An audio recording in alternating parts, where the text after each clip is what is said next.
e benvenuti qui a Bertrange. Molti mi hanno chiesto perché quest'anno abbiamo scelto un poeta dell'antica Roma, proprio Ovidio Nasone.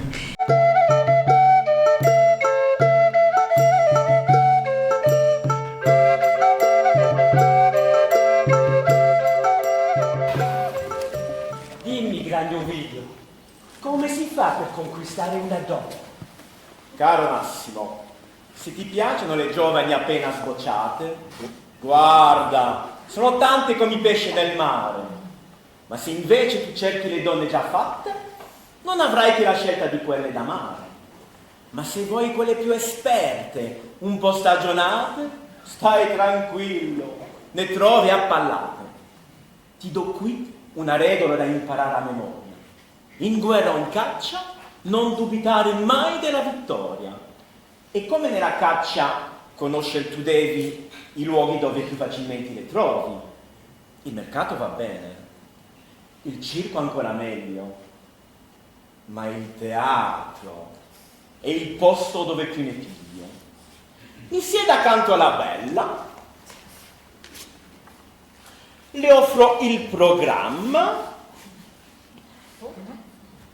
il cuscino, il ventaglio, le tolgo la polvere che imbratta la toga, le tolgo anche quella che lì non si trova, le parlo, lei ride e la trappola scatta. Un quesito mi son posto. Per giungere all'amata, ti serve la sua serva, devi sedurre anche quella? Perché no, se è bella? Ma prima ti deve fare la padrona. La gerarchia comunque la si osserva. Capisco. Oh, giovane avveduto, non studiare solo leggi e altre scienze gravose. Non trascurare le lettere. I poeti ti affinano lo stile. Le tue parole non saranno noiose e la bella non ti sarà ostile. Fatti amico il marito, servigli premuroso tanto vino e poi, quando lui non vede, sfiora i fianchi o falle piedino. Proverò a seguire i tuoi consigli. Ehi, un po' di silenzio! Ma quello è Ovidio! Si chiama così e voi come fate a saperlo? Non è colpa nostra se tu vieni dalla campagna e non conosci quello che definiscono il grande poeta qui a Roma. Sarà anche grande, però lui, nei suoi versi, ci tratta male. Adesso glielo vado a dire, in faccia. Ovidio, Donne? noi vogliamo dirti qualcosa. Tu nei tuoi versi ci tratti male a noi donne. Sì, per te ognuna di noi è una donna oggetto. Anzi, una donna osseggetta. Ma scusate, ma siamo ancora ben lontani dal Me Too? Non c'entra l'epoca. Tu, nei tuoi scritti, ti hai offeso. E se scrivessi qualcosa per farmi perdonare? E che cosa? Ad esempio, un trattatello di cosmetica, per farvi più belle. Oh, sì, che bello! Da un punto di vista femminista, anche questa sua proposta non è corretta. Vuoi trattarci da bamboline? Sono fatte per piacere agli uomini? Comunque, io qui avrei una rughetta che vorrei far sparire. E io ne ho una proprio qua. Avresti per caso un consiglio da darmi? Abbiate pazienza, lasciatemi il tempo di scrivere il trattatello. Incontriamoci al foro fra una settimana. Va bene, ma non dimenticare la promessa. Ogni promessa è un debito. Sono proprio curiosa. State tranquille. A presto, donne. A presto. Andiamo, va, che mi devo mettere a scrivere. Pensi di scrivere in versi? Certo, io sono un poeta.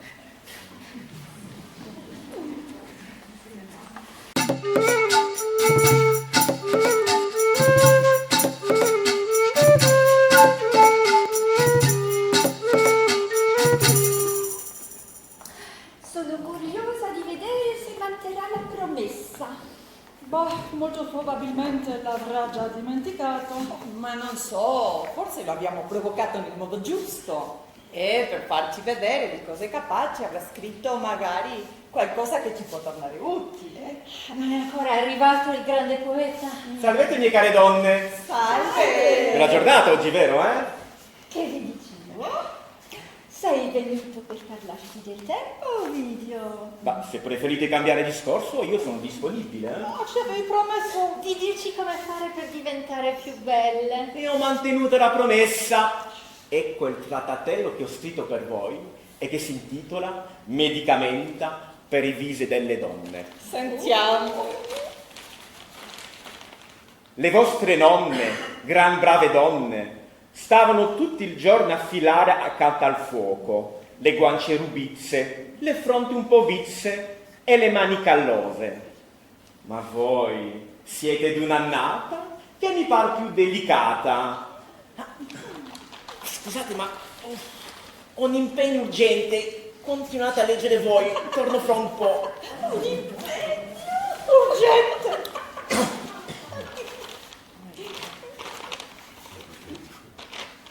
Boh, leggi tu.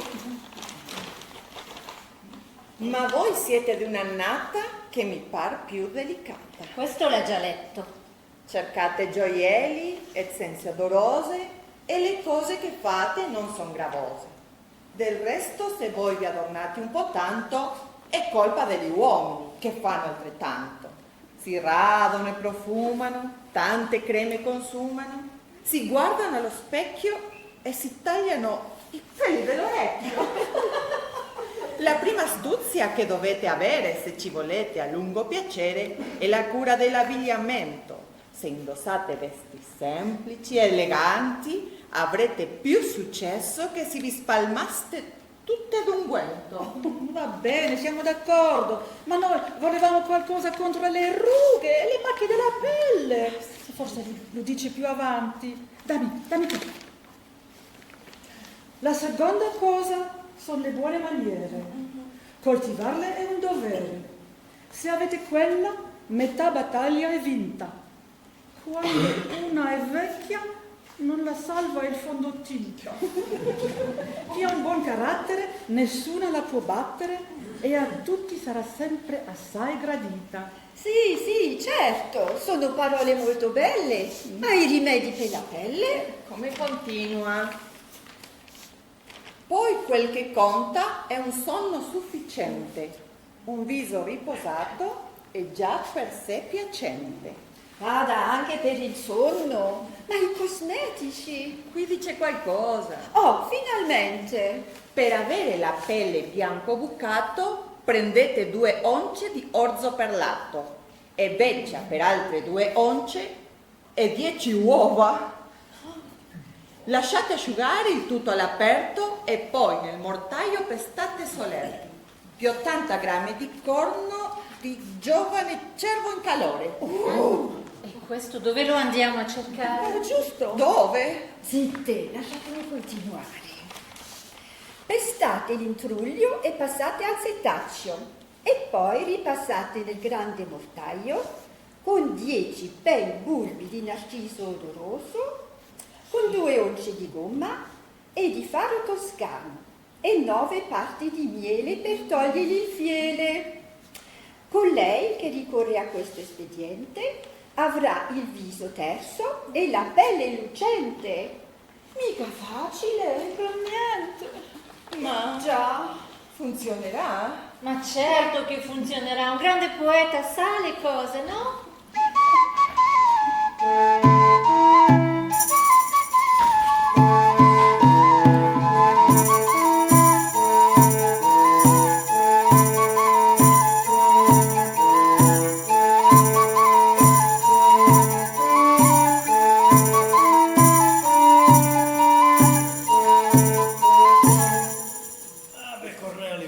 Ave Emiliano, e dove?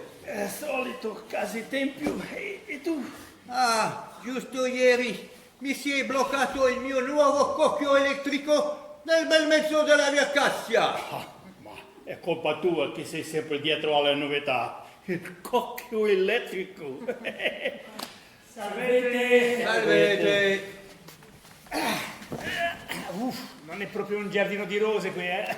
Questo no, ma le cloache sono state proprio una bella invenzione. È vero, E possiamo esserne orgogliosi. giusto. E che Crepitus, dio dei peti, ti protegga. Ma Crepitus non esiste. Se lo inventeranno i cristiani un giorno, ma solo per denigrarci. Diranno, guardate che idioti i pagani, adorano il dio delle scorregge. Però è anche vero che noi abbiamo il tempio di Venere Cloacina, eh? Ma si chiama così solo perché si trova nei dintorni della cloaca massima. E come la mettiamo con il dio Sterculus? Quello esiste, ma non è perché noi romani adoriamo è il dio del concime, dunque della fertilità. Senza concime l'orto deperisce. Certo che tra tante divinità una volta si perde. Si viva l'abbondanza. Oh, Ovidio, si farà fare discorsi più elevati.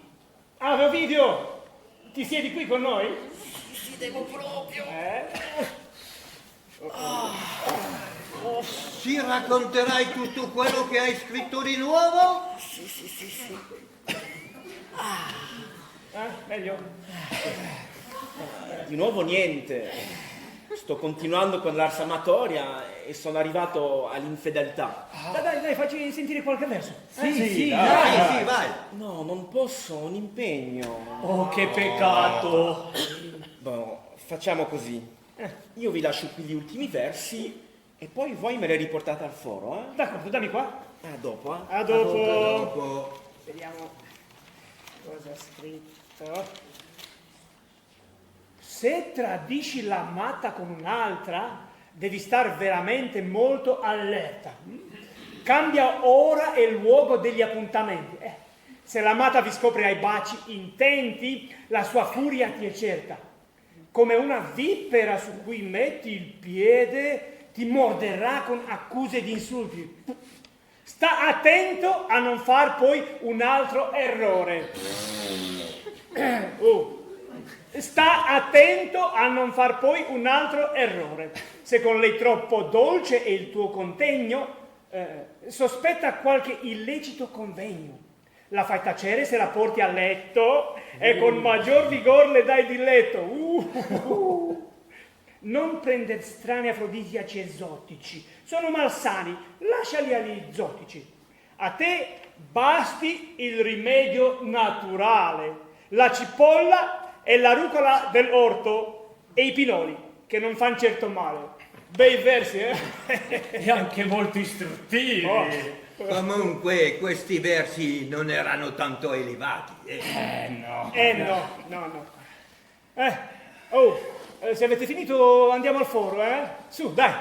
Sì. Andiamo.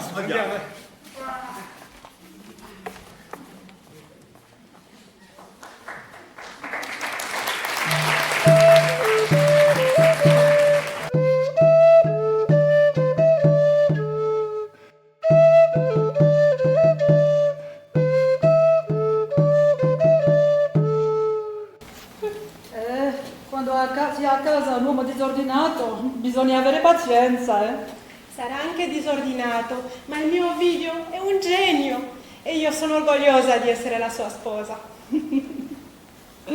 Lo so che vi amate come due piccioncini. Lui, sin da piccolo, era disordinatissimo. Io, che ero la sua nutrice, non potevo certo sgridarlo troppo, ma le sfuriate che gli faceva sua madre, Mi è difficile immaginarlo, era una donna così dolce. È vero, anche suo padre era una persona deliziosa. Sai, un giorno Senti, Baiula, mi devi scusare, devo ancora prendere delle cose al mercato. Parleremo dopo? Sì, vai. Quest'uomo non fa che perdere tempo. Scrive, appunti dappertutto. E che scrittura! Che dice? I litigi lasciateli a chi è sposato Nel contratto è scontato, ma con l'amante è diverso. Non siete legati da nodi iniziali, l'amore vola con le proprie ali e tollera solo carezze e dolci parole. Povera Fabia, avere un marito che incoraggia l'adulterio. E qua, vediamo. Io sono il poeta dei poveri, perché amo in povertà, e non potendomi permettere grandi regali che alle finanze sarebbero fatali, io dono parole cui faccio far le capriole. Ma potrebbe essere ricco se mettesse la testa a posto. Oh. E qui che dice?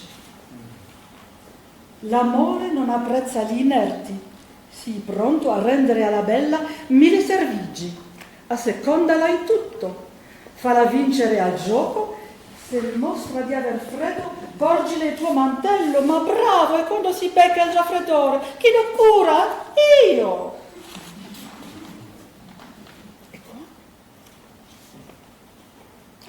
E se trovi la sua porta sbarrata, sii pronto a scalar la facciata o a calarti dal tetto. Il rischio che corri ti renderà più accetto, ma questo è anche capace di rompersi l'osso del collo. Gli devo assolutamente parlare. Salve Vaiula. Ah, eccoti. Ovidio, io ti devo parlare. Dimmi. Tu sei nato nella classe degli equites, i cavalieri. Sei un aristocratico. Potresti far carriera nell'esercito o in politica. Quanto sarebbero stati contenti i tuoi genitori e anch'io che sono la tua Vaiula. Invece perdi tempo a scrivere poesie e ti accontenti di un semplice impiego amministrativo. Decemvirus stilitibus rigantis. C'è gente che farebbe carte false per avere questo posto in tribunale. Molti amano questi lavori ripetitivi e noiosi, e a me va bene così. La mattina lascio il cervello a casa e vado in tribunale a fare il dicemviro. Nel pomeriggio torno a casa, mi riprendo il cervello e ho il tempo per le mie poesie. E per le donne, lo so, povera Fabia. No, Vaiula mia, io Fabia l'amo profondamente. Sarà.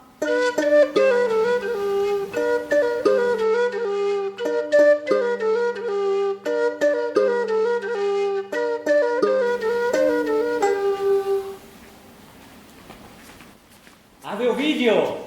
Dai Massimo! E all'aria molto contenta. Un bel motivo. Conosci Cecilia, la figlia di Ottavio Flacco, vero? Ah sì, quella bella ragazza, eh?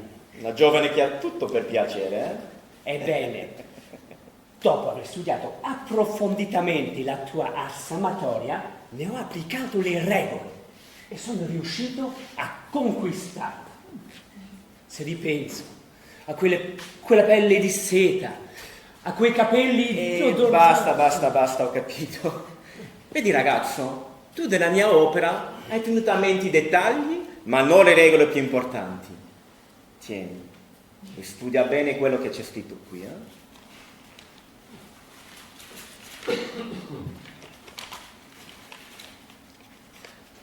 L'amore non è un grande mistero, prima o poi lo proveranno tutti, ma è opportuno nasconderne i frutti. Adesso è d'uso strombazzare in piazza, sui social e tra gente di ogni razza, le conquiste e i nomi delle illuse che ci hanno donato amore. Qualche omicchio si vanta addirittura di conquiste o di qualche avventura che non ha mai avuto, rovinando la fama dell'ignare alle cui spese lui si vuol vantare.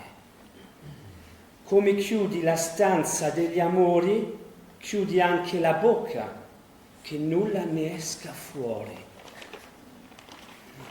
Ovidio è un grande.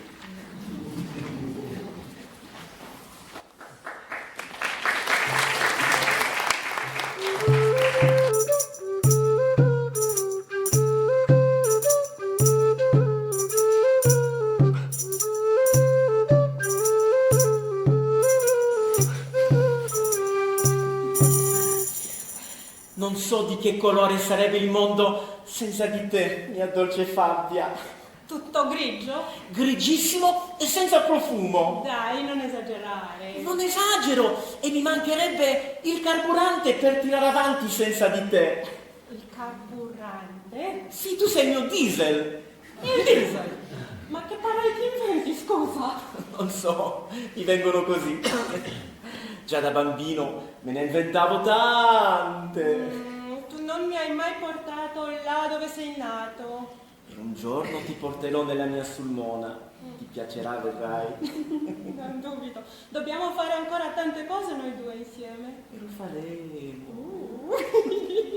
Di là c'è un messo imperiale. Un messo? Ave, sono Caio Gregorio, il guardiano del pretorio. Ho qui una raccomandata dell'imperatore in persona. Leggi! Io, Cesare Augusto, imperatore di mezzo mondo, condanno Publio Ovidio Nasone al confino nella nuova e remota colonia Rittoni, a tempo indeterminato. Il condannato è accusato di essere pornografo, diffusore di fake news, insidiatore di fanciulle e matrone. Si è reso inviso all'imperatore. Ma che ha fatto il mio Ovidio? Che ne so, sta antipatico all'imperatore e deve smammare. Ma che hai fatto, Ovidio mio? Calmati, bella mia. Sono cose che capitano a morti comunali, volevo dire ai comuni mortali. Tra 2 giorni ti imbarcherai sulla prima nave per il ponto. Vale. Un baciatore non porta pena. Che disgrazia! Che ha fatto tuo marito? Lui non può aver fatto nulla di male. È la volontà cieca di un imperatore che lo condanna. E dove si trova Tommy? Sul ponto, Mar Nero. Cosa? Ma l'altro capo del mondo? È una terra appena conquistata da noi romani. E si è lontana, è molto lontana. Sarà abitata da barbari? Non ci posso credere. Oh, chissà che cosa gli daranno da mangiare. Che lingua parleranno? Fatevi coraggio, donne mie. Non mi terranno lì a lungo. Speriamo, santi nomi.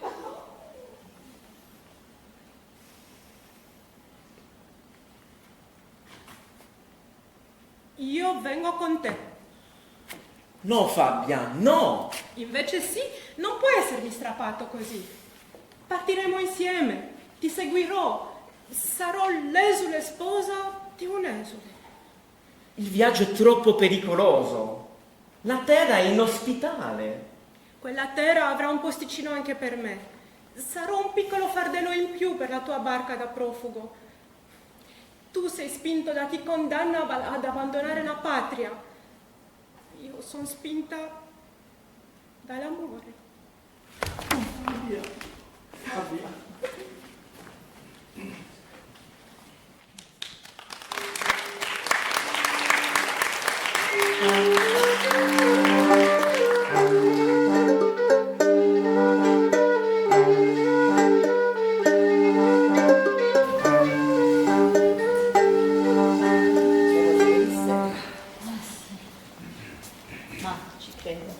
E poi, sai la novità?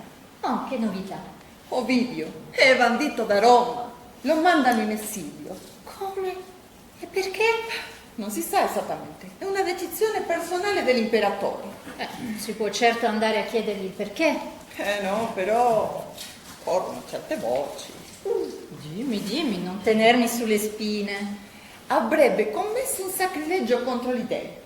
Pare, abbia scritto nei suoi versi, il nome segreto di Roma, quello del dio che protegge la nostra città. Ma questo è grave. Sì, perché se i nemici venissero a saperlo, potrebbero tirarlo dalla loro parte. Ma sì, mettiamo che noi romani sacrifichiamo un toro al nostro dio affinché ci protegga e i nemici gliene sacrifichino 10. Potrebbero tirarlo dalla loro parte e noi restiamo indifesi. In questi tempi gli dei sono così venali. Ma sai che per un delitto simile c'è la pena di morte? Ma sì, non lo sapevo. Se Augusto lo manda solo in esilio, ci deve essere sotto qualcos'altro. Che cosa? Corre voce che Ovidio si è implicato nella tresca di Giulia, nipote dell'imperatore, con Giulio Silano. Comunque non si sa niente di preciso. E non si saprà mai. Giusto. Mi dispiace per Fabia. Non ha certo avuto una vita facile. Prima un divorzio. Poi un secondo matrimonio, certo, con uno celebre come Ovidio, certo, ma che le dà tante gatte da pelare, come si vede. Hanno anche dei figli, no? Lei ha una dal precedente matrimonio, lui ne ha un'altra dal suo secondo matrimonio. E poi basta, credo. Non vorrei essere nei panni di Fabia. Meglio single come noi due, vero? Forse sì, ci sono indubbiamente dei vantaggi.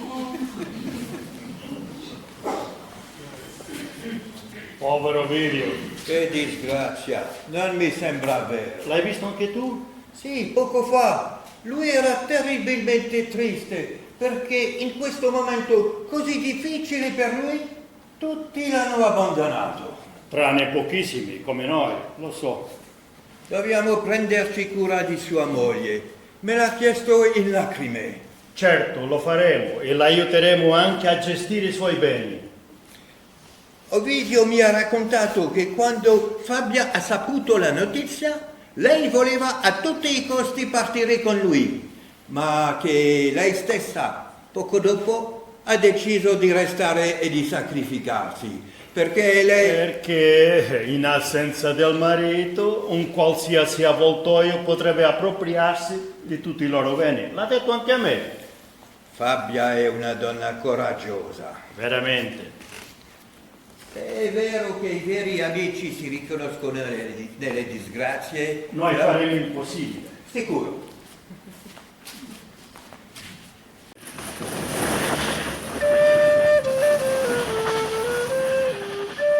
La nave che mi porta all'esilio è squassata da onde alte come montagne che la spingono in alto per sprofondarla poi in abissi d'acqua spumeggiante.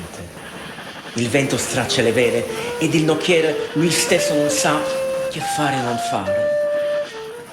Non temo la morte, ma non voglio negare.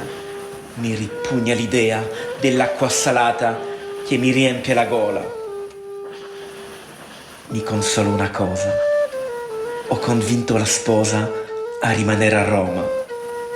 Così, se io perdo la vita, una metà di me non sarà finita.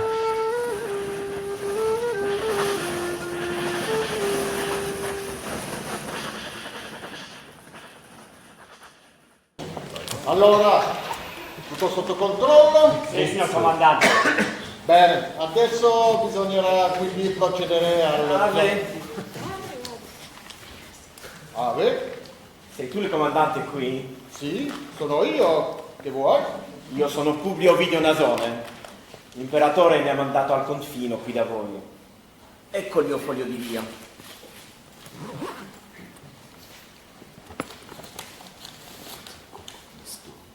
Ah, è in ordine. Tessuto di prima qualità. Un signorino, dunque. Qual è la tua professione? Io sono un poeta. Nient'altro? Ma niente. E a che classe appartieni? Agli Equites. Ah, i cavalieri. Si rivede che i tuoi antenati hanno combattuto per difendere la patria. Almeno loro sono stati utili. Invece qui ci mandano la feccia di Roma. Mai che arrivasse un calzolaio, un fabbro, un armaiolo, un poeta. Oh no. Non è colpa mia se sono un poeta, eh? Una colpa ce l'hai sicuro se ti hanno mandato qui. Non so cosa hai combinato per far incazzare l'imperatore. Comunque, gli ordini sono ordini. Per l'orologio vai all'osteria della doppia. ti affitterà anche camere. I costi sono al tuo carico, che non sembri povero. Aiuterò un po', che non lo vedo tanto forzuto. È ordine di comandante. Ah, che ramolito di poeta. Ti dovrà capitare qui a Tono. Segui, si va di là.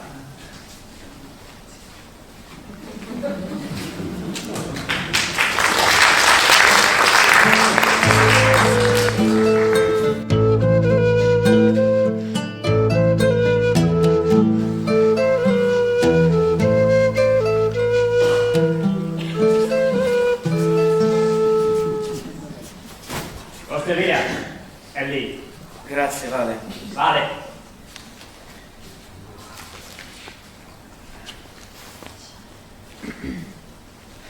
Sei tu la padrona? Sì, sono io, che cerchi? Il comandante mi ha detto che affitti camere. Sì, sarebbe per te? Appunto. Ho una stanzetta che fa il caso tuo. Fanno 2 sesterzi a notte. Se rimani più a lungo c'è uno sconto. Se riesci ad eliminare scarafaggi lo sconto è maggiore. Scarafaggi? Preferisco cercare da un'altra parte, grazie. E dove? Sono l'unica affittacamere. Va bene. Allora entra. Scusi, ma Sì. perché quella parola è cancellata? Ah, perché il tabacco non è ancora arrivato. Logico, no? Entra. Sì.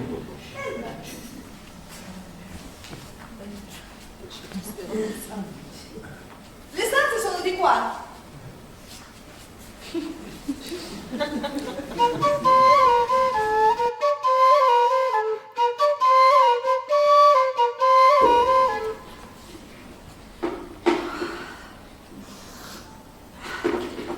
Oh, questo non serve più. La stanza è affittata.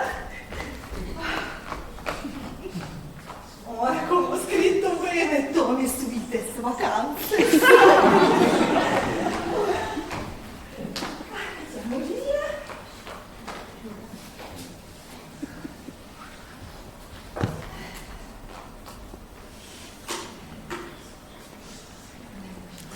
Hai dormito bene? È già l'ora di pranzo.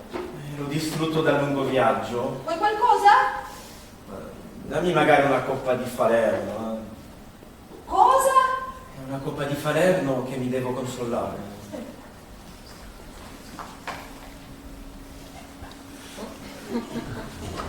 Io ho questo. Questa schifezza. Latte di capra fermentato. E non c'è altro, la gente si consola con questo e in più fa bene alla flora intestinale. Proviamo.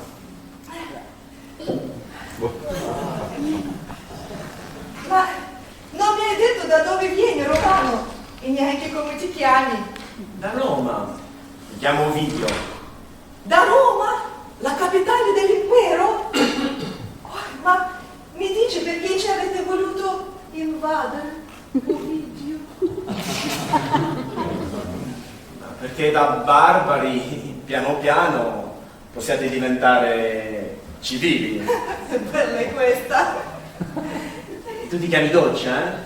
No, Docchia. Ah, sì, Doccia. Non ti piace neanche il mio nome? Ma insomma, per me è un nome strano, eh? Oh, senti, Docchia, io vado a farmi un giro per vedere dove sono capitato. Ma non hai fame? Beh, ce l'avrei, ma mi è bastato il latte fermentato, grazie. Ma più tardi. E a dopo. Schizzinosi questi romani.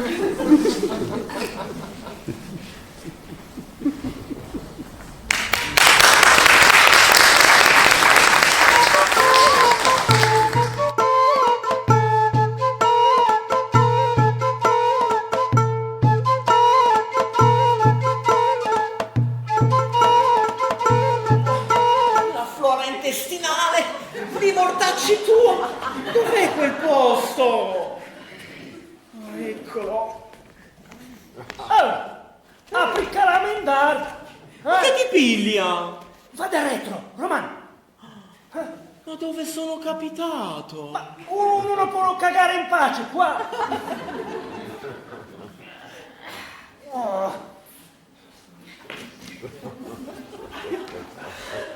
Ehi, poeta, ti stavo giusto cercando. Sei arruolato d'ufficio? Io soldato? Ma non ho mai portato le armi. E sono già un po' vecchiotto, eh? Non troppo vecchio per spassartela con una doppia. Ma se sono appena arrivato, ero appena conosciuta. Non capisco queste illazioni. È assurdo. Senti, ma non ci sarebbe un modo per esonerarmi dal servizio militare? Ascoltami bene, poeta.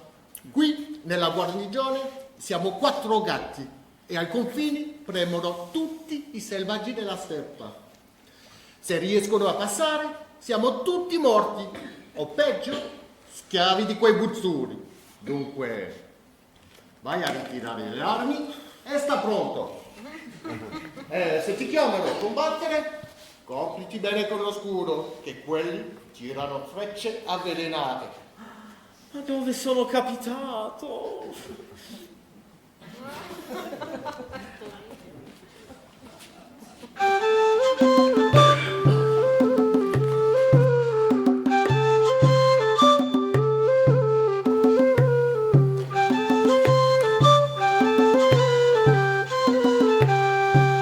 Tu scrivi?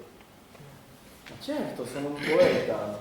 Non ho mai conosciuto un poeta. Mi leggi quello che hai scritto? Se vuoi, ma ti annoierai, eh? Tu prova.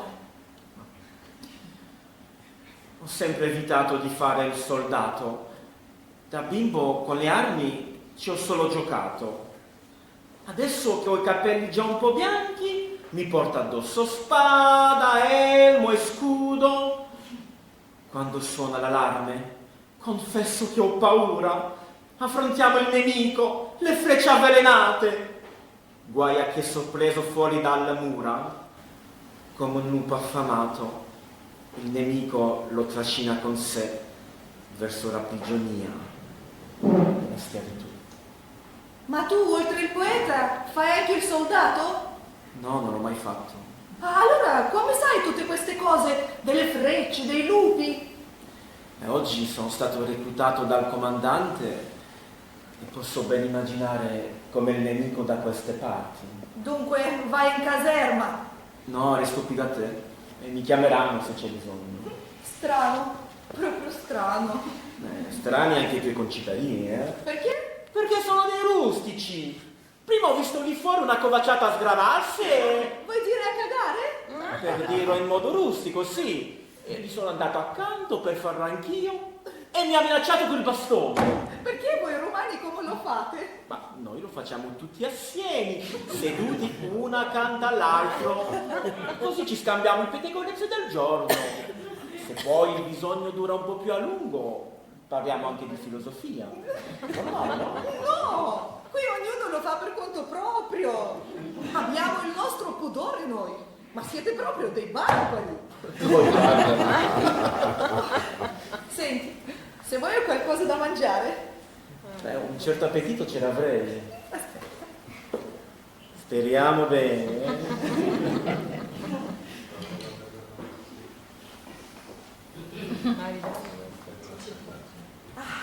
Poi mi dirai se ti piace. Sì.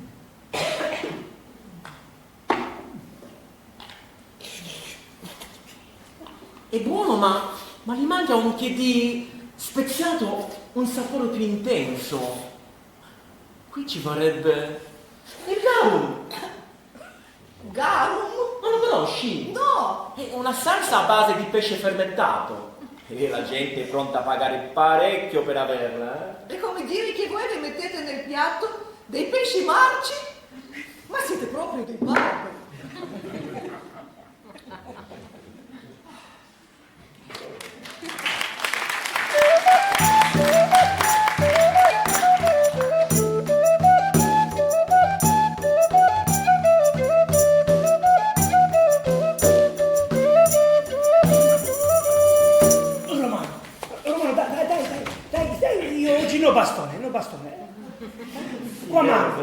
qua mano, benvenuto qui.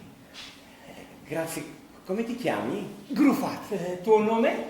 Mi chiamo Ovidio. Gruf, mi insegni qualche parola della tua lingua? E a proposito, ma tu parli gettico o sarmatico? Io non so, io parlo lingua di mia mamma. Beh, vabbè, sia quel che sia. Dimmi il nome di qualcosa, dai. Sì, in mia lingua si dice arunc per tirare, purc per... vippera? Sì. Copac per albero. Brisa per formaggio. E pancia, come si dice pancia? Burta. E Gruf, cosa fai per non annoiarti? Tu dici il mio nome in modo strano, ma non fa niente, piace. Io vado a mare, dove tanti pesci, ma tanti. Piccoli o grandi? Piccoli e grandi, basta chiappare. E non va mai a caccia? No, prendere carne è pericoloso, no. Già, perché la carne è piena di colesterolo e di acidi saturi, mentre il pesce ha l'omega 3. Può darsi. Ma carne pericolosa perché devi esci da mura. Tu ammazzi bestia, il nemico ammazza te e piglia bestia. Pesci più sicuro. Ma siamo matti, ma poi piovono frecce così? Nemici tira frecce da oltre il muro. Se piglia romano bene, se no sarà un'altra volta. Se piglio non romano? Ma tu sei contento se uccido non romano? Io non fa politica. Andiamo in un posto più sicuro, vieni. Vengo. Cosa fai? Raccogliere frecce? Sì, dopo vendo.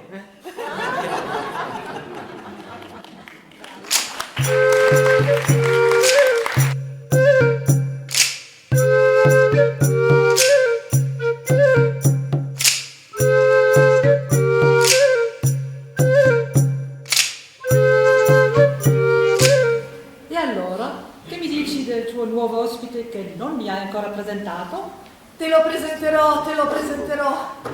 Ma è alquanto depresso in questo buco di provincia, come dice lui.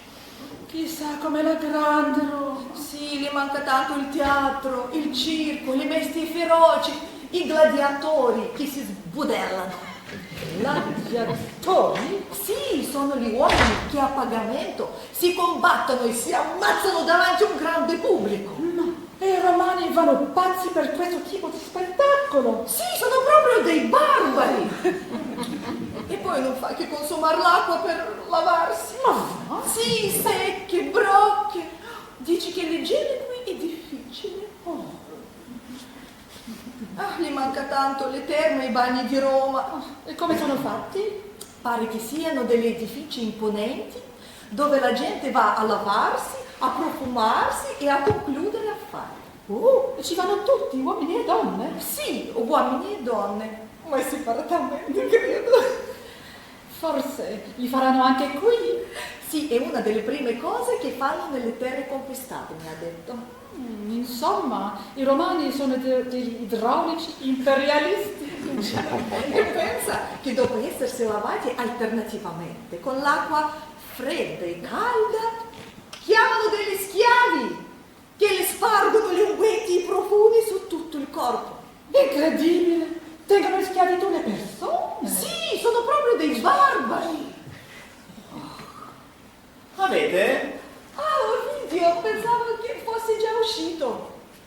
Ti presento una mia amica, Sinna. Salve, Sinna. Salve, Ovidio. Finalmente ti conosco. Doppia mi ha parlato tanto di te. Bene, spero, eh? Certo. Poco fa mi raccontava delle vostre terme a Roma. E scommetto che ti avrà anche detto quello che pensa di noi romani, eh? Ha solo detto che vi considera dei barbari. Lo so, ma vedrete che quando avremo costruito le terme, qui l'ambiente sarà più piacevole, l'odore della gente cambierà. Vuoi dire che puzziamo? Beh, non volevo essere così esplicito, ma comunque... Va bene, ho capito, me ne vado. Interessante. però questo tuo nuovo ospite non c'è che dire. Tutto in effetti. Non fare la difficile. Avete! Ziazzi, che momento ti porta qui? Ma ho trovato questo non lontano da qua. Sono dei versi, penso. Saranno caduti a terra. Sì, questa è la sua scrittura. Leggiamo, dai, siediti. Grazie. Ma le creme e gli ombretti servono proprio pochino se il corpo non è pulito a puntino. Ce l'ha fissa il tuo video. Le ascelle non puzzino e cosa nefasta. E i peli alle gambe non facciano da raspa. Questa dei peli è nuova. Quando voi vi imbellettate e il trucco vi applicate, non lasciatevi osservare, perché bello è il risultato, ma non come è procurato. In compenso, in sua presenza, spazzolatevi i capelli. Questo è uno dei tranelli per pescar l'uomo alla lenza. L'uomo, ma chi crede di essere l'uomo? Sinna, lasciami finire. Noi uomini con l'età diventiamo più brutti, perdiamo i capelli. Voi donne li potete tingere o comprarne di belli. Forse le romane, forse. E attente alla scelta degli abiti, i scuri per una pallida, i colorati per una bruna. Se la crema che spalmate ha un odore di stantio, ahimè, voi sconsiderate, lui, si sa, vi dirà addio. Non pensavo che un poeta sapesse dare dei consigli di questo tipo. Non mi sembra tanto barbaro il tuo video. Beh, in effetti.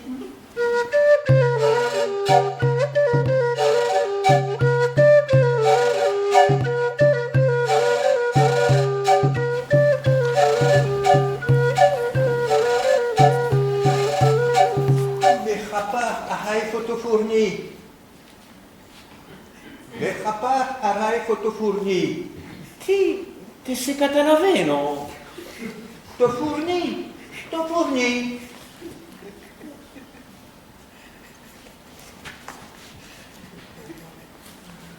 Salve, sei nuovo qui? No, è già da anni che sono qui. Ma come mai che non ti ho mai visto? Ho lavorato per un bel po' ad Irachium e ora sono di ritorno. E tu? Io sono un esiliato da diversi anni ormai, ma non ho voglia di parlarne, non oggi almeno. Hai visto? Ho provato a parlare con quel greco e non ci siamo capiti. Strano, perché il greco l'ho studiato ad Atene. Qui abitiamo tutti assieme i barbari, che sono la maggioranza, e quindi anche i greci di qui si sono imbarbariti. Parlano un miscuglio di greco e di lingue locali. Ah, ecco. A forza di vivere lontano da Roma, ho l'impressione che il mio latino peggiori sempre più, e spesso non mi vengono in mente le parole barbariche che quelle latine. È quello che succede anche a me. Stando all'estero si cambia, amico mio. Non solo la lingua influenzata, ma anche l'abitudine. Hai notato, ad esempio, che i greci portano spesso le bracche come persiani? Già. E che anche portano i capelli lunghi e le barbe incolte. A Roma le inieterebbero nel circo, prendendole per bestie. Su, non esagerare. Altra cosa che non si vede a Roma. Qui la gente gira armata. Questo l'avevo notato anch'io. Questo è perché qui l'autorità imperiale è debole e non riesce a garantire la sicurezza pubblica. Così tutti si devono difendere da soli. Forse è così spietata proprio perché è così debole. Già, quella piazza è sempre rosa del sangue dei giustiziati. Roma applica una giustizia ingiusta. In questo modo non ci faremo mai amare. Amare no, ma temere e rispettare sì.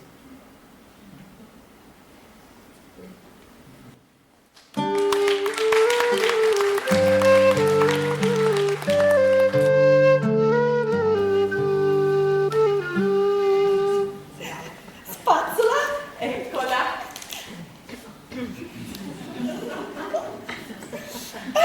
Sapone, eccolo.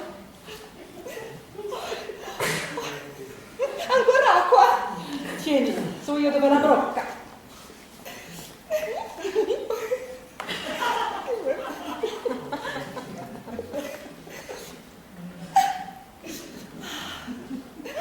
Oh, tieni. Anche questa? Unguento? Sì, unguento. Eccolo. Grazie. Prego.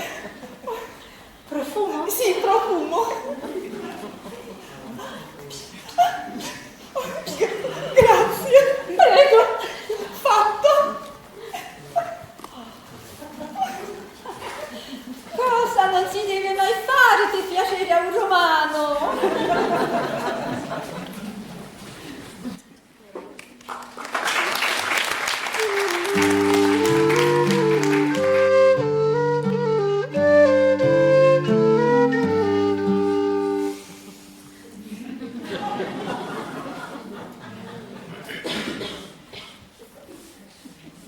Che cosa vedono mai i miei occhi? Un nobile poeta romano che indossa le brache, intento a sprecare il suo tempo a pescare come quelli che lui chiama barbari. Me l'ha detto la Docchia, sai che tu ci chiami barbari. Lei chiama barbari voi e tu chiami barbari noi. Un'altra amica di Docchia. Sì, mi chiamo Orola. Ma vedi, Orola, per pescare le bracche sono più comode e io non spreco il tempo. Mentre pesco, compongo. Poesie d'amore? Non solo. Ah, vabbè. Buona pesca, Ovidio. Grazie, Orola. Orola.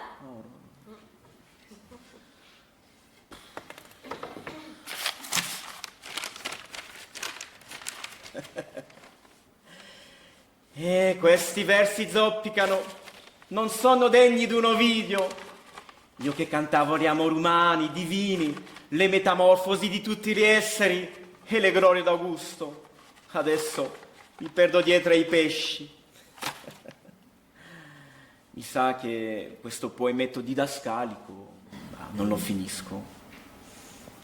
Per quanto, come passatempo, potrebbe andare.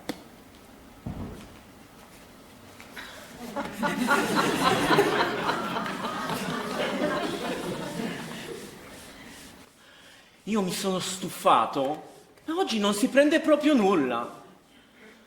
Boh, torno a casa, scriverò qualche lettera.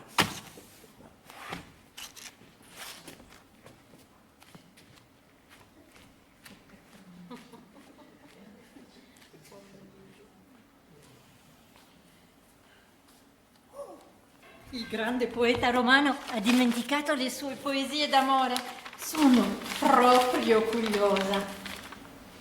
Alieutica, ovvero la pesca nel ponto.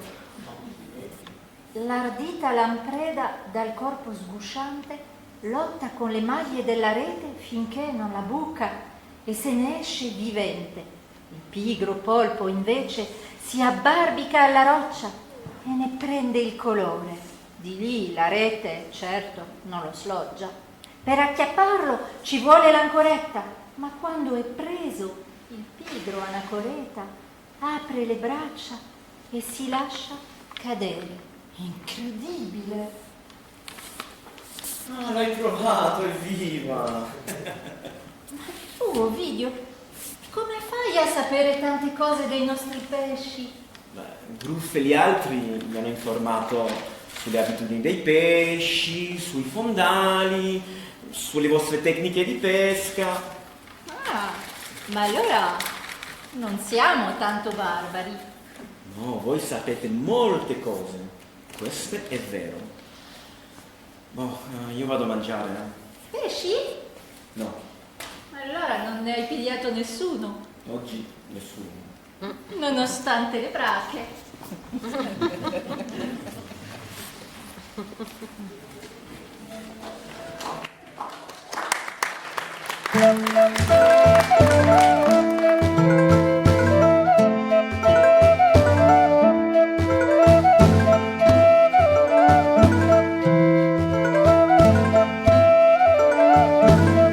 Caro Emiliano, vuoi sapere come sono le terre dove vivo? Sono in un luogo inospitale. Intorno solo steppa spazzata dal vento, niente terre coltivate, le calpesterebbero i cavalli dei nemici intenti a far razzia. E comunque la regione dà pochi frutti. I nemici ci attaccano regolarmente e dobbiamo ritirarci nella fortezza per difenderci. D'estate almeno il Danubio ci protegge. È una barriera naturale, però invalicabile, ma d'inverno, quando gela, i cavalli nemici fanno risuonare con gli zoccoli il ghiaccio compatto e fanno le loro temute incursioni. Io stesso ho camminato sul fiume ghiacciato, cosa che a Roma mai si è vista. Come hai capito, l'inverno è molto rigido. Cade molta neve, il vento del nord la fa gelare e non si scioglie per mesi. E lo stesso vento scoperchia i tetti dei miseri tubuli che fanno da casa agli abitanti. Questi si difendono con pelli rozzamente cucite e con brache, più calde certo delle nostre toghe. Spesso barbicapelli tintinnano per i ghiaccioli che vi stanno attaccati. L'acqua nell'orcio gela e lo spacca. Qui qualche villaggio porta un nome greco, antiche colonie, ricordi di civiltà, ma gli abitanti si sono imbarbariti e parlano un greco bastardo. Raramente arrivano per nave commercianti latini con cui poter parlare e non ci sono libri a stimolare l'intelletto. Io, considerato grande poeta a Roma, non ho nessuno a cui leggere i miei versi. Ho dovuto imparare il sarmatico per arrangiarmi nelle cose quotidiane e ho l'impressione di star dimenticando il latino. E non è vero che non hai nessuno a cui leggere i tuoi versi. E io chi sono? Scusa. Dai, cambiati. Che buon profumino di pulito, eh? È vero che tu a volte hai la pazienza di ascoltarli e sei anche diventata la mia musa, diciamo la mia musetta. E che ti procura anche gli attori per le tue rappresentazioni teatrali. Non so proprio come se la caveranno domani in piazza. Ma è importante che la gente si diverte e che conosca un po' le tue opere. Quelle che mi hai letto finora delle tue metamorfosi mi è piaciuto un fracco. Non ho capito tanto, ma le storie sono bellissime. Ma speriamo che domani torni il bel tempo. Tornerà. Vado a cucinare. Io intanto potrei scrivere un'altra lettera. A Massimo, il mio caro discepolo Massimo. Chissà come va con lui, ancora così giovane. Ma qui non posso scrivere qualcosa di tradizionale. Devo trovare uno stile che piace ai giovani. Ecco, trovato.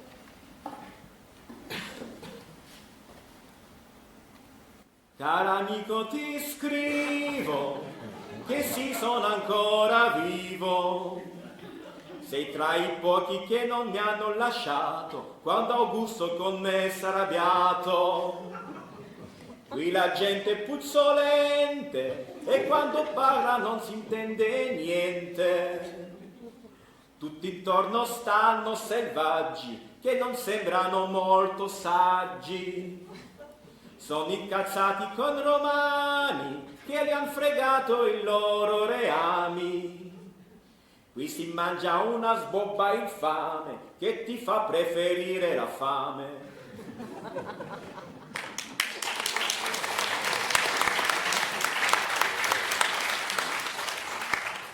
Vi piacerà, a parte il contenuto.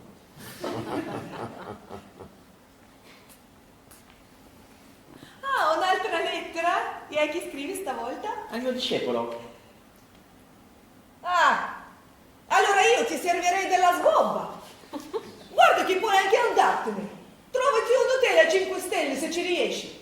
Ma tu sai leggere? Certo che so leggere. Oltre che a cattiva cuoca, anche un ignorante, mi credi? Chi ha un esercizio prestigioso come il mio deve saper leggere le recensioni su TripAdvisor. E a dire che ho fatto pure bagnetto per lui. Non fare così! Non mi fai che cucini male, dai! Dai, Non fare così! Dammi un bacio!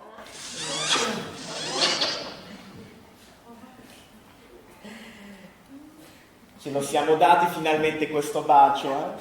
Sì. E lo volevamo da tempo tutti e due, vero, eh? Sì, Ovidio. E magari succederà qualcosa di più fra di noi. Magari. Sì, perché tu mi piaci, Doppia. Ma deve sapere che nel mio cuore ci sarà sempre la mia Fabbia. lo so, è la donna della tua vita. E neanche la lontananza riuscirà a fartela dimenticare. Vuol dire che il nostro resterà un amoretto. Vieni, vieni.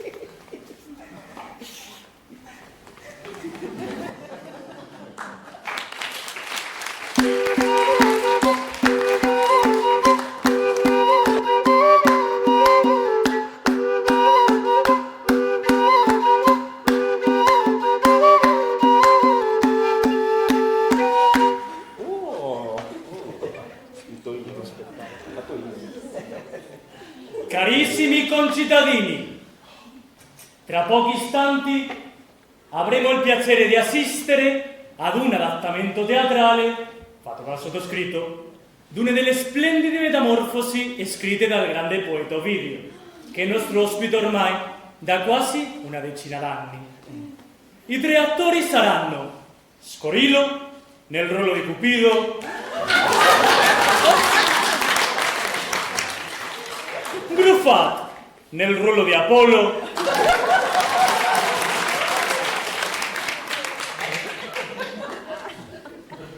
e Aurora nel ruolo della bellissima Daphne.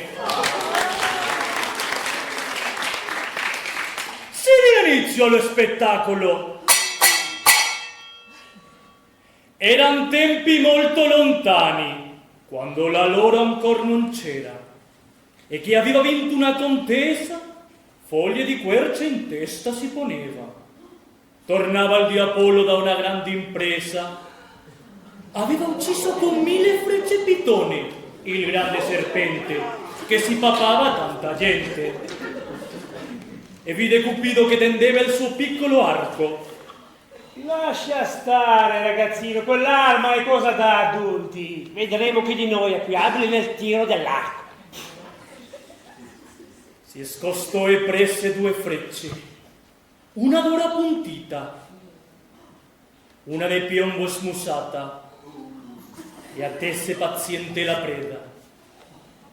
La freccia d'oro suscita l'amore, quello di piombo lo tiene lontano. Apollo intanto, andando per i boschi, vide una ragazza di grande bellezza. Era Daphne, figlia di un fiume. Il padre la voleva sposa, ma lei... Io mi son consacrata a Diana, resterò vergine per Diana. Fu lì che Cupido scaliò le sue frecce, quella d'oro d'Apollo, quella plumbe a Daphne. Apollo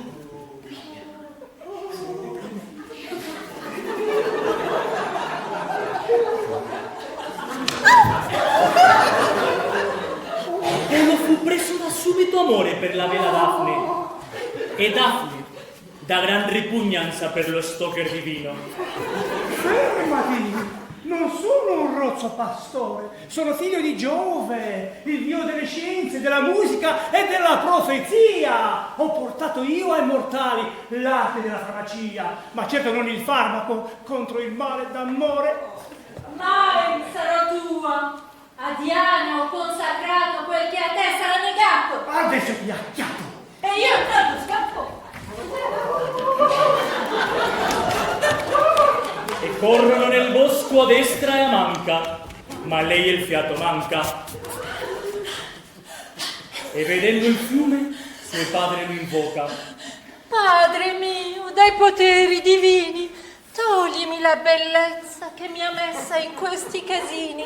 Se sarò brutta, questo cretino si ammoscerà come un formaggino. E il padre acconsente. Sina! Sina!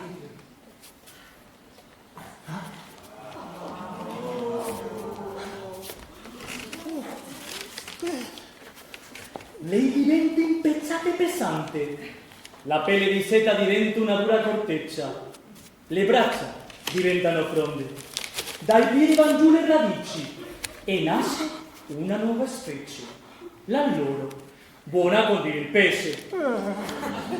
Il divin feticista, gioco forza, non potendo aver la bella, si accontenta e accarezza la scorza. E poi dice: Se non sarai la mia sposa, che almeno tu serva a qualcosa, sulla testa di atleti, di eroi e poeti, la tua foglia sarà segno di gloria. Finish!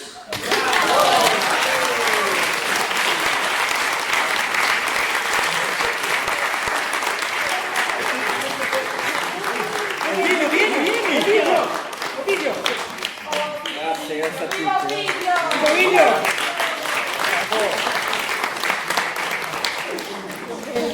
Ti hai dimenticato le tue frecce. Complimenti ancora, Ovidio. Grazie, ma il merito dell'adattamento va tutto a Giuliano. E tu sei stata bravissima. Grazie.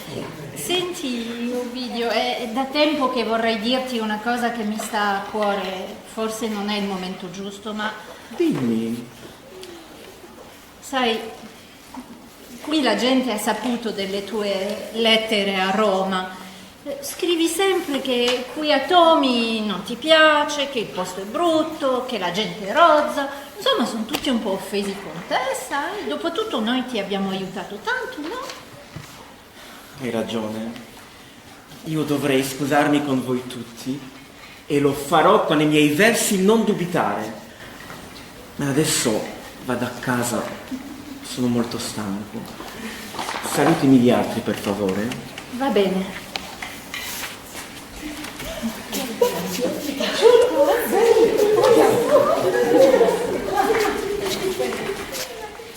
Allora, comandante? Anche i poeti servono a qualcosa. Sì, fanno sognare. È vero.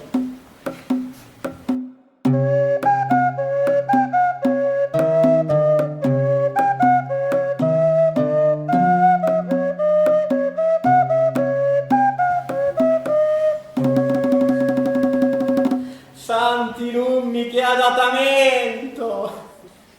E qui non c'è neanche un goccio di falerno per tirare su il morale. Se penso alla mia Roma, chissà cosa avrebbe detto Perilla di questa messa in scena di una mia metamorfosi, Perilla, è da tempo che non le scrivo.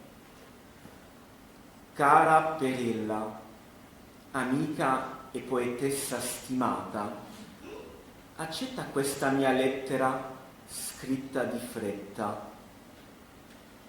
Ti immagino accanto a tua madre, tra libri e carte e qualche mia opera. Tu chiedi di me, so che mi vuoi bene. Sappi, sono ancora vivo, ma vorrei essere morto. Mi resta la scrittura che tanto mi ha nociuto, ma adesso mi consola. Ora, Perilla, basta con i lamenti. Torna alle tue poesie e più non ascoltarmi. Il tuo bel viso un giorno sarà pieno di rughe, portate dalla dura vecchiaia che arriva silenziosa. Tu non sei nata ricca, ma tanto, vedi, alla fine non conta. Guarda me, la fortuna dà e toglie a suo piacere, ma restano le ricchezze che hai dentro e l'intelletto.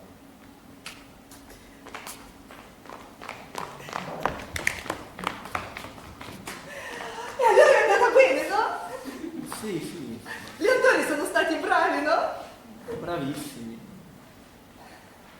Ma non ti vedo troppo convinto, però. Groove mi ha detto che domani ti voleva chiedere una cosa. D'accordo. Io sono stanco, vado a dormire. Vengo con te.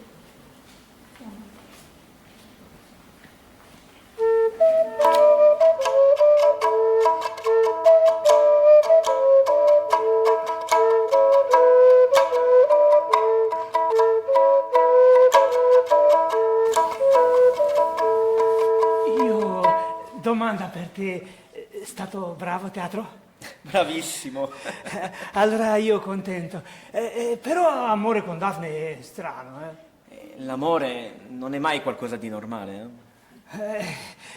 Sì. Comunque tu cuore e amore hai? Io ho nel cuore una donna stupenda, ma è lontana, a Roma. E c'è chi la insulta perché è moglie di un esiliato. Allora triste. E quelli cattivi? Docchia? Ma Docchia è un'altra cosa, dai. E tu, Groove? Io fidanzata morta, malata. Oh, mi dispiace. Ma ne troverai un'altra. No, una non prende posto di altra. Ma tu perché è finito qui? Non posso dirlo. Sarebbe pericoloso per me e per chi da me lo venisse a sapere. Ti posso dire che a condannarmi sono stati una colpa e un errore. No, chiaro. Ti posso dire che a Roma ho visto qualcosa che non avrei dovuto vedere. E invece di starmene zitto, ci ho scritto sopra dei versi. Mi viene spontaneo quando trovo qualcosa di ghiotto. No buono. E tu che lavoro fai, Groove? Aspetta, ti mostro. Guarda, adesso ti mostro. Orospuccio Giuclarì! Oh, ma fatti lummi! Abbastanza. E dopo che ci fai? Dopo vendo, già detto, vendo a Romani, detto già. Santi lummi!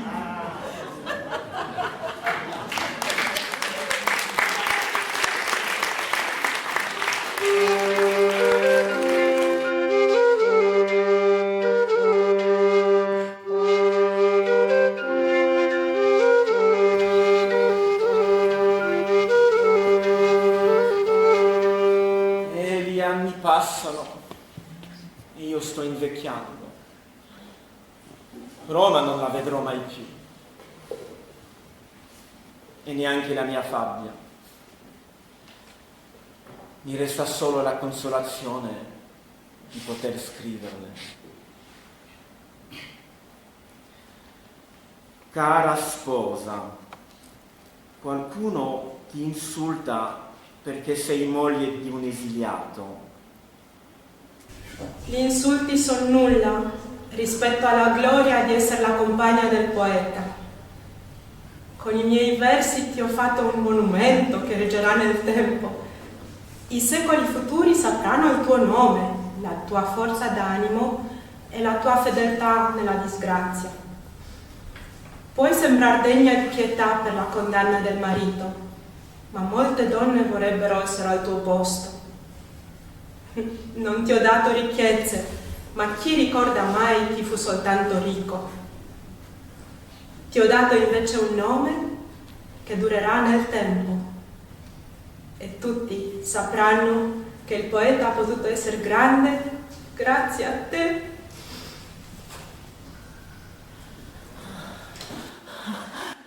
Ma che mi piglia? Doppia! Ovidio, ti senti male? Sì, sono molto stanco. Vieni a letto, su, piano.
Cara gente di Tomi, non siate adirati con me e con i miei versi, mai vorrei farvi torto.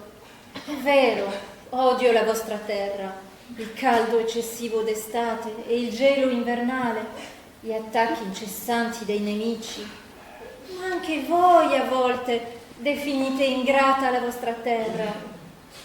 Qualcuno ha messo in giro la voce che vi disprezzo. Non è vero. Voi avete accolto me, povero esiliato, con una gentilezza che solo i Pelini, il popolo di Sulmona, dove sono nato, avrebbero potuto eguagliare. E poi mi avete concesso, a me solo, un onore senza pari. Mi avete esentato dalle tasse, un favore questo che ogni figlio della felice Italia apprezzerebbe al giusto valore. Povero Ovidio, è morto proprio adesso che si trovava in un paradiso fiscale. Ma noi, il nostro Ovidio, non lo dimenticheremo mai. Mai.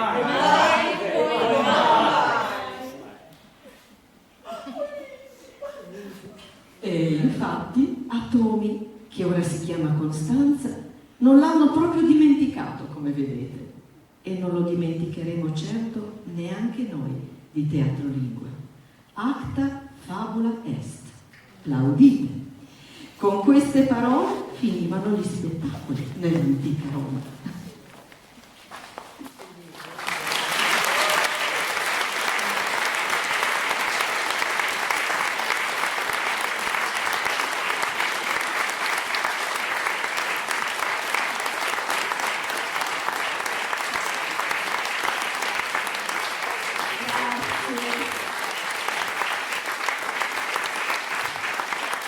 Grazie per i vostri applausi e grazie ai miei amatissimi attori che si sono impegnati con tanto entusiasmo e che si presenteranno molto rapidamente adesso.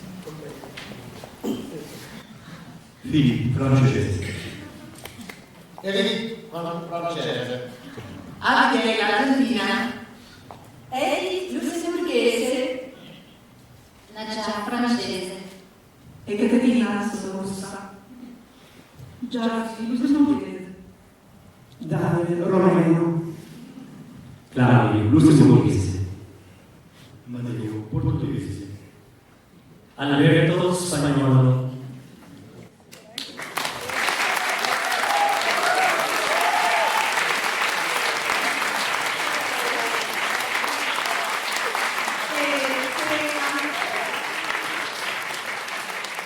C'è ancora un'attrice in sala che vorrei invitare qui, Rula, che ha interpretato la poetessa Perilla.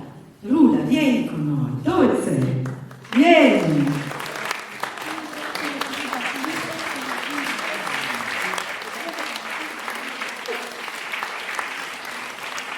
Dici da dove vieni? Da dove vieni? Buonasera, Rula Greca.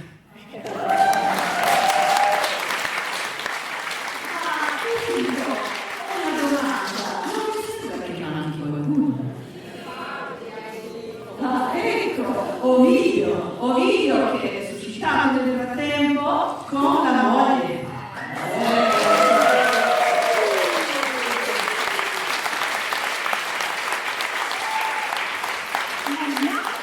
Romena? Pino Belga.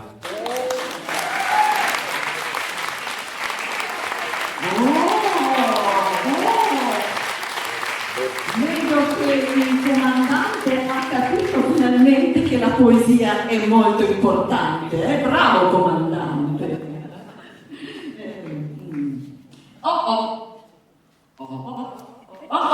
Qui sta nascendo un triangolo, io il famoso triangolo meglio non indagare. Preferisco presentare i miei collaboratori, se sono in sala vi prego di venire qua, e comincio con una maltese che si chiama Joette e che è la nostra suggeritrice.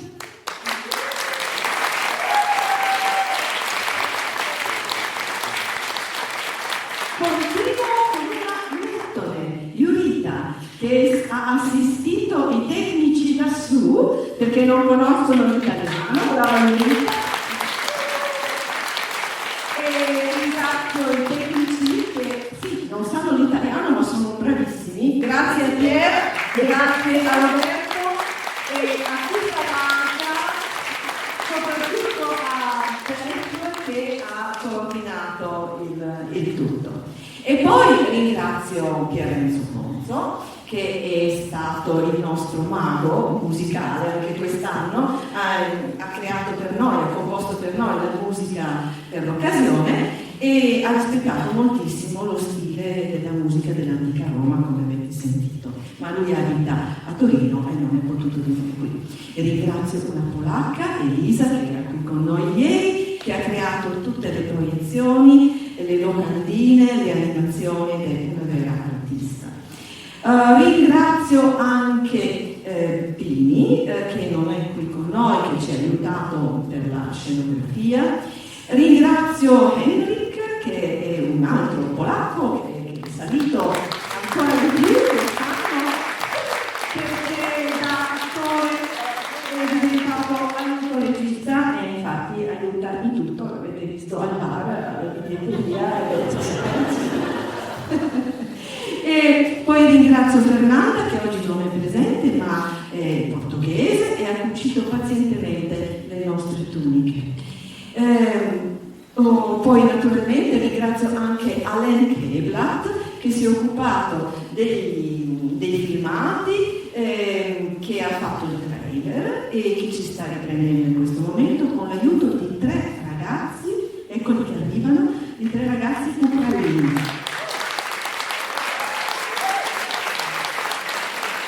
E tutti i ragazzi stanno imparando il mestiere.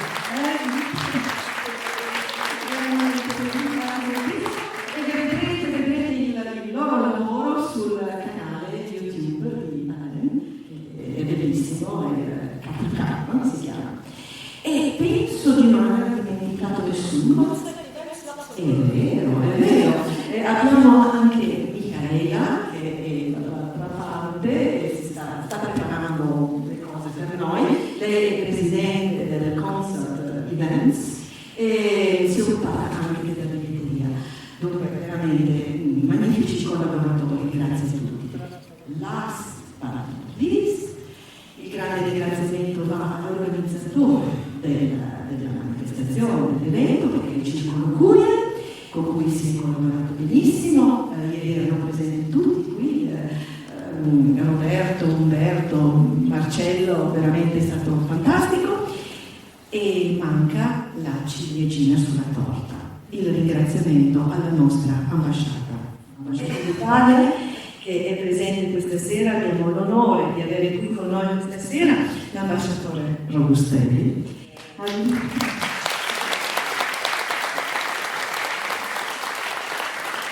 Abbiamo con noi anche il dottor Rampini, che è il capo della cancelleria consolare,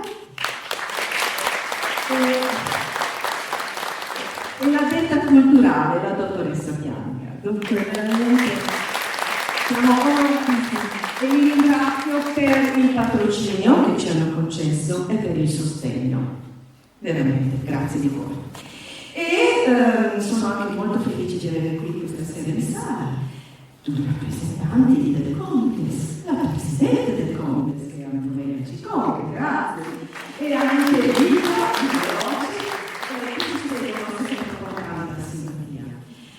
ringrazio tutti voi perché siete magnifici, senza di voi il teatro non esisterebbe.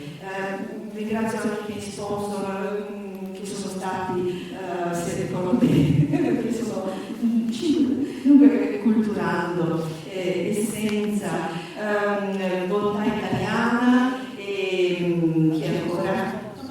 Top Optic, esatto. E concludo veloce con 3 consigli. Il primo: prendete, se non avete ancora preso, la locandina per il prossimo spettacolo, che come ho accennato precedentemente avrà luogo il 2 e il 3 ottobre alla Villa dello Münster. Si intitola Belfagor contro l'Isistra, ovvero l'eterno contrasto tra uomo e donna. È ispirato a una novella di Machiavelli, Belfagor Riccidiavolo, a Pirandello e alla Lisistrata di Aristofane. Dunque, un misto tra misoginia, femminismo e buon senso, una bomba divertente, non lo dovete vedere. Secondo consiglio, se vi è piaciuto questa pièce, se volete portare a casa un ricordo o rileggere il copione o qualche verso del nostro video, potete acquistare il libretto che abbiamo stampato per voi e che è all'entrata. Terzo e ultimo, finisco. Non andate ancora a casa. Beviamoci ancora un bicchiere assieme per brillare e la. Grazie a tutti voi.